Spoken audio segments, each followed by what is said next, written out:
নমস্কার বন্ধুরা, আমার কুকিং চ্যানেলে আবারও সবাইকে স্বাগত। আজ আমি আপনাদের জন্য নিয়ে চলে এসেছি বহু পুরনো দিনের একটি রান্না।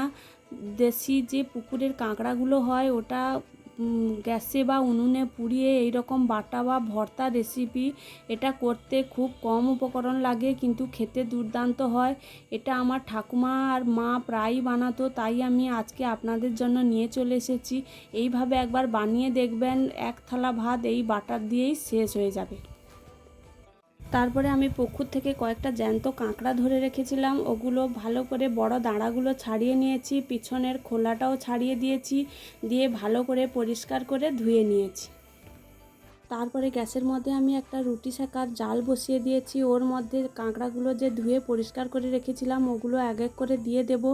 গ্যাসের আঁচটা একদম কমিয়ে 25 থেকে 30 মিনিট ধরে উল্টে পাল্টে ভালো করে সেঁকে নিতে হবে। কাঁকড়াগুলো যত ভালো হয়ে পুড়বে ভেতর পর্যন্ত তত ভালো হয়ে সেদ্ধ হয়ে যাবে এবং কাঁকড়াগুলো কাঁচা থাকবে না। এইভাবে 25 থেকে 30 মিনিট ধরে আমি সমস্ত কাঁকড়াগুলো ভালো করে পুড়িয়ে তুলে নেব। যতক্ষণে কাঁকড়াগুলো ঠান্ডা হচ্ছে ওর ফাঁকে আমি গ্যাসের মধ্যে একটা কড়াই বসিয়ে দিয়েছি, ওর মধ্যে 3টে শুকনো লঙ্কা দিয়ে লঙ্কাগুলো ভালো করে ভেজে নেব। লঙ্কাগুলো একদম লাল লাল করে ভাজা হয়ে গেলে গ্যাসটা বন্ধ করার আগে কিছুটা কালো সর্ষে দিয়ে দেব। সর্ষেগুলো একদম ভাজার দরকার নেই, গরম হলেই চলবে। সর্ষেগুলো দিয়েই গ্যাসটা বন্ধ করে নেব। কাঁকড়াগুলো ঠান্ডা হয়ে গেলে আমি একটা একটা কাঁকড়া ভালো করে ছাড়িয়ে নেব। কাঁকড়ার পোড়া অংশগুলো একদম ভালো করে পরিষ্কার করে বাদ দিয়ে দেব। এইভাবে সমস্ত কাঁকড়া একটা একটা করে আমি ছাড়িয়ে পরিষ্কার করে নেব। তারপরে আমি একটা শিলের মধ্যে কাঁকড়াগুলো ছাড়িয়ে পরিষ্কার করে রেখেছিলাম ওগুলো নিয়ে নোড়া দিয়ে ভালো করে থেতো করে নেব।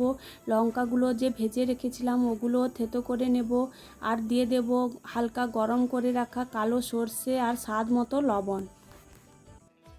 সমস্ত উপকরণগুলো শিল নোড়ায় ভালো করে বেটে একদম মিহি করে নেব। আপনারা চাইলে মিক্সিতেও এই পেস্টটা বানিয়ে নিতে পারেন, কিন্তু শিল নোড়ায় করলে এর টেস্টটা খুবই ভালো হয়, তাই আমি শিল নোড়াতে ভালো করে এর একটা মিহি পেস্ট বানিয়ে নেব। একদম মিহি করে বেটে নেওয়ার পর সমস্ত পেস্টগুলো একসঙ্গে জড়ো করে নেব। ওর মধ্যে পরিমাণ মতো কাঁচা সর্ষের তেল দিয়ে আবারও হাত দিয়ে ভালো করে 1 থেকে 2 মিনিট মেখে নেব। যতটা ভালো করে মাখবেন টেস্ট ততটাই ভালো হবে। সমস্ত কাঁকড়াগুলো ভালো করে মাখা হয়ে গেলে তুলে নেব।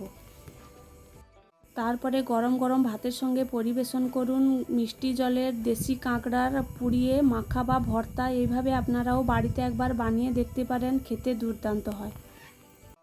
ভিডিওটি ভালো লাগলে আমার চ্যানেলটি সাবস্ক্রাইব করে দেবেন।